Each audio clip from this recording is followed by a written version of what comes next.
The Texas Chainsaw Massacre is one franchise that has been terrorizing the scene since 1974. And the terror wasn't just a chainsaw wielding maniac, but also from some god-awful sequels the original movie generated. However, the upcoming Texas Chainsaw game looks like is actually going to be good and not another soulless, lackluster entry into the franchise. In fact, Gun Interactive seems to be doing what they can to make sure this is a great traditional Texas Chainsaw experience. In fact, just look at this post they put out. Before we consider taking pre-orders for Texas, I want you all to see more gameplay. I want you to see a match. I want you to absorb what we have made. I want your questions answered, and I want you to love it.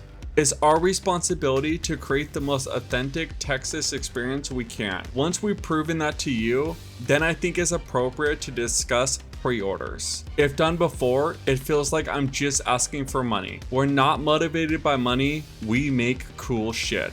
Now, while obviously money is definitely a factor, after all, I'm sure they want this game to be successful financially, it does appear that money is not the only driving factor behind the game. It actually sounds like they are fans of the franchise and they want to deliver a high quality game for other fans to enjoy. However, before we really saw our way through this game, I want to take a brief moment and welcome anyone new to the channel. If you are new, please consider subscribing. I got a ton of stuff in the works that I'd love to share with you all.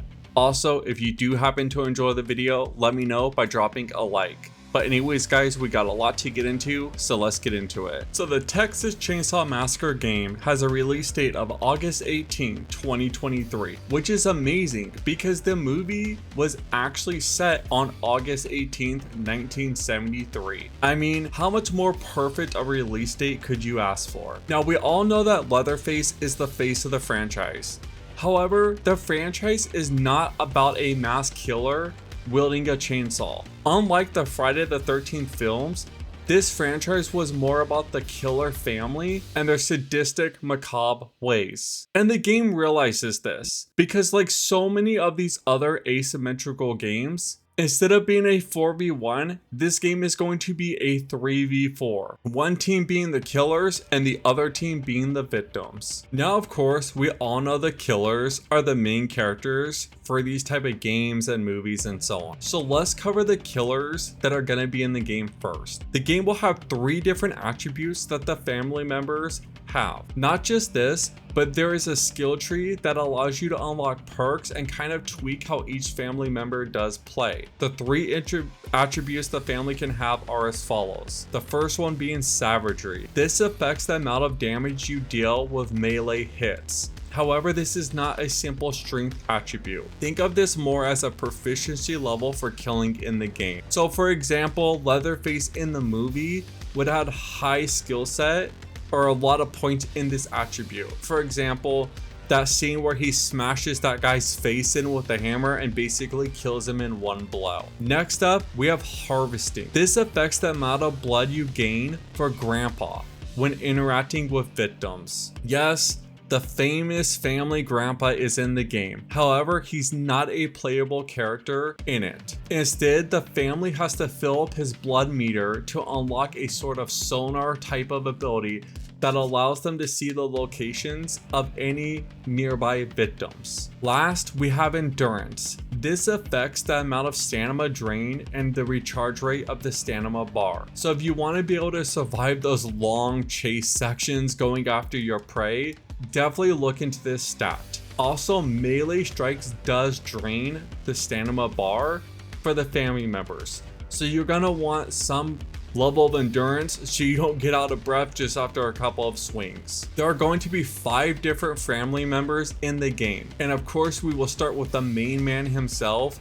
Leatherface. He's basically your typical big brute force type of character. He can destroy crawl spaces, barricades, and doors, which can really change the layout of the maps. He does have the special maim ability, which pretty much means he uses his chainsaw to cut up the victims. Now, of course, Leatherface is definitely the wrecking ball type of guy. But he would need someone that's a little bit more slippery and quick to keep up with the prey and the pace of the victims, and thus he does have his brother, the Hitchhiker. He could chase the victims through crawl spaces and tight gaps, has high endurance, and basically could run after but also constantly swipe at those he is pursuing. Basically a death by 1,000 cuts type of guy. He also does have the trap ability, basically laying down traps to snag unsuspecting victims. However, what are these two to do if they can't find the victims in the first place?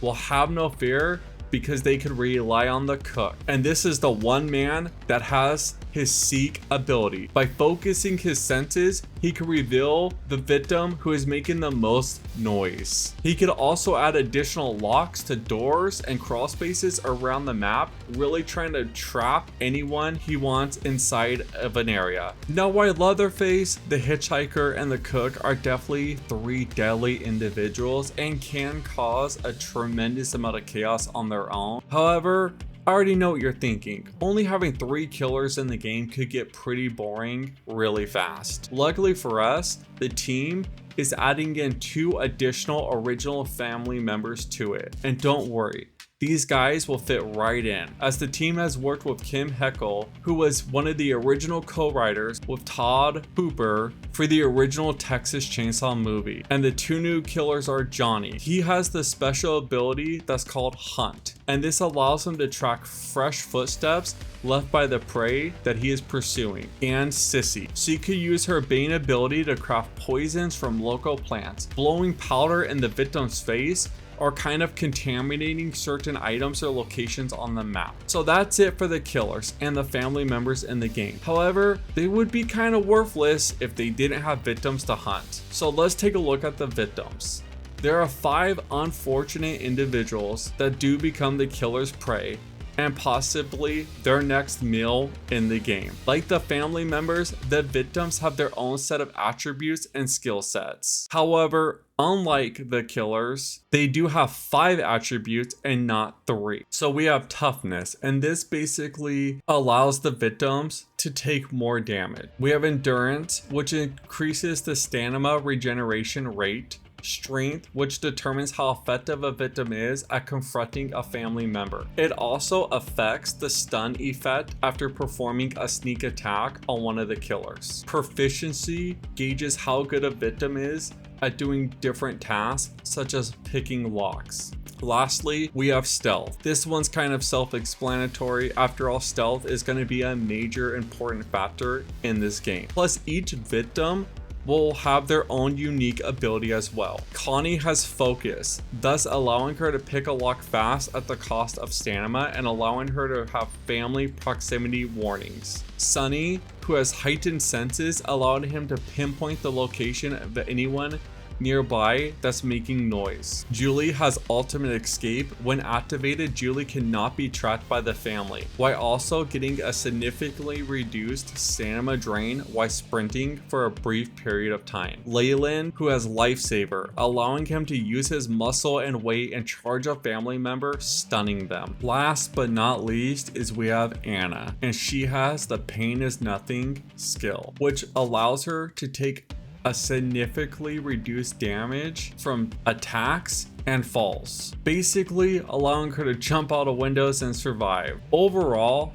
I'm pretty excited about this game. Honestly, the 1v4 type has become very stale, so I'm glad to see that this team is mixing it up and allowing team versus team type of experience. I love that the developers seem very passionate about this upcoming game and to be taking great care to stay as authentic to the franchise as possible. However, I am a little bit concerned that there's going to be balance issues at launch and into the game's life because of all the unique skills, how the killers are so different in the play style, and the fact that it is 3v4. Hopefully they're able to work this out and we get a great overall experience. I really can't wait to see more on this title, and I'm pretty excited to get my hands on it and check it out later this year. But I want to hear what you all think. Are you excited about this upcoming game? Do you like that it's not going to be your typical 1v4 type of killer franchise game, but instead it's going to be a team versus team style of game? Let me know in the comments down below. Also, let me know which killer you're most excited to play as. As for me, I got a ton of work to do, so I'm going to get back to the grind and I'll catch you all next time. Peace.